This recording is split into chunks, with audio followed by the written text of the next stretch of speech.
Hello, I'm Sunny Williams. I'm up here on the International Space Station. So this is Node 2. This is a really cool module. Of course, most of these modules you'll see they have 4 sides and they're put together. That way we could sort of work on a flat plane, either a wall, a floor, another wall, or the ceiling. But you know, again, all you have to do is turn yourself and your reference changes. The reason I'm bringing that up is because this is where 4 out of 6 of us sleep. And so people always ask about sleeping in space. Do you lie down? Are you in a bed? Not really, because it doesn't matter. You don't really have the sensation of lying down. You just sit in your sleeping bag. So here's one sleep station right here. I'm going in right now. You can follow me if you want. So I'm inside. It's sort of like a little phone booth, but it's pretty comfy. I've got a sleeping bag right here that we sleep in, so we don't have sort of like a little bit of a cover. We don't fly all over the place. But you know, you can sleep in any orientation. I have it sleeping, feeling like I'm standing up right now, but like you saw, I'm on the floor. But it doesn't matter if I turn over and I sleep upside down. I can't have it, I don't have any sensation in my head that tells me that I'm upside down, so it really doesn't matter.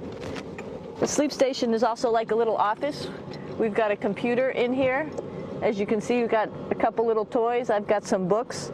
I've got some clothes and other things that make it sort of like home. I'm coming out. And just for reference, that's one sleep station. This one's another. Right here. There's one on the ceiling, if you want to call it. Right here.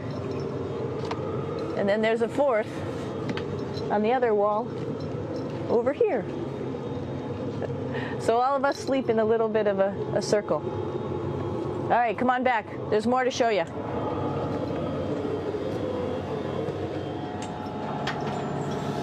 I know that there's some questions about how to use the bathroom and how do you actually live in space like normal, like at home. I mentioned real quickly about getting up in the morning and brushing your teeth and washing your face. Well, how do you do that?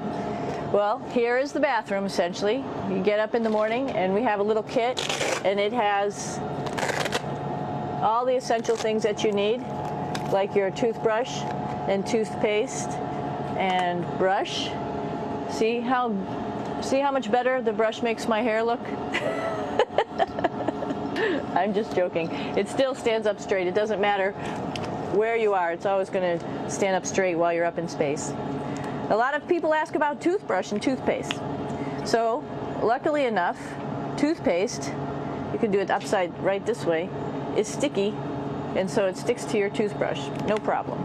Another cool thing is that water sticks to your toothbrush too. If you can see it, I'll have some water come out.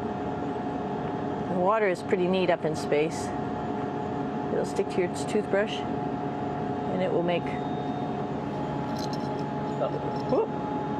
a big bubble, and that's just by surface tension.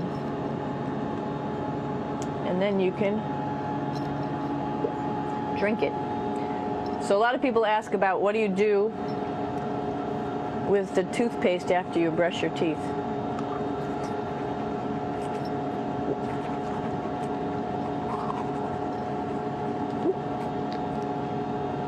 Two options. Swallow it, and it's sort of like mouthwash, but it tastes a little gross. Or you can just spit it out in a paper towel, and then you don't have to worry about it. Swallowing thing I wouldn't recommend at home.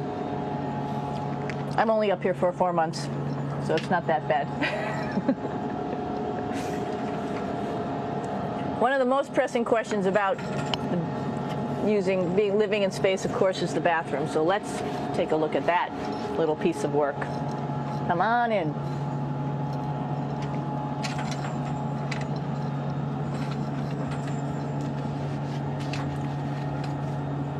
Here we are at the throne. This is awesome. You might see the little You might have noticed a little moon on the outside. This is our orbital outhouse right here.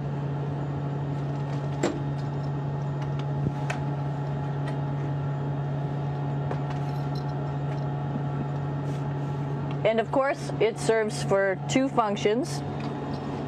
Number 2, right here. I'll show you. But you see it's pretty small, so you have to have pretty good aim, and you be ready to make sure things get let go the right direction. And it smells a little bit, so I'm closing it up. And that's of course for number 2. And this guy right here is for number 1. So they're sort of two slightly separate functions, but you can do a little, essentially both, by hanging on right here and doing number 1 and number 2. I might add it's color coded, so you really don't get it mixed up, which is nice. This is yellows for number 1. And also there's a selection of paper. People always ask about toilet paper. What do you do with toilet paper? What kind of toilet paper do you have? We have gloves, just because sometimes it does get messy. We have some Russian wipes, which are a little bit coarse if you like the coarse type of toilet paper. We have some nice tissues, which are nice and soft if you like soft toilet paper. We have Huggies, just for any cleanup. You know, we were all babies once, and this sort of helps. And then if things get really out of control, we have disinfectant wipes, just to make sure we clean up here. Because, you know, just like the water I showed you, the number 1 stuff can sort of go all over the place if you don't aim correctly. And did I mention both of these have a little bit of suction, so they should keep things going in the right direction. But like I said, sometimes things get a little out of control if you are out of control yourself flying around. So we have lots of protective stuff. And of course, you do have your privacy. There's a little door.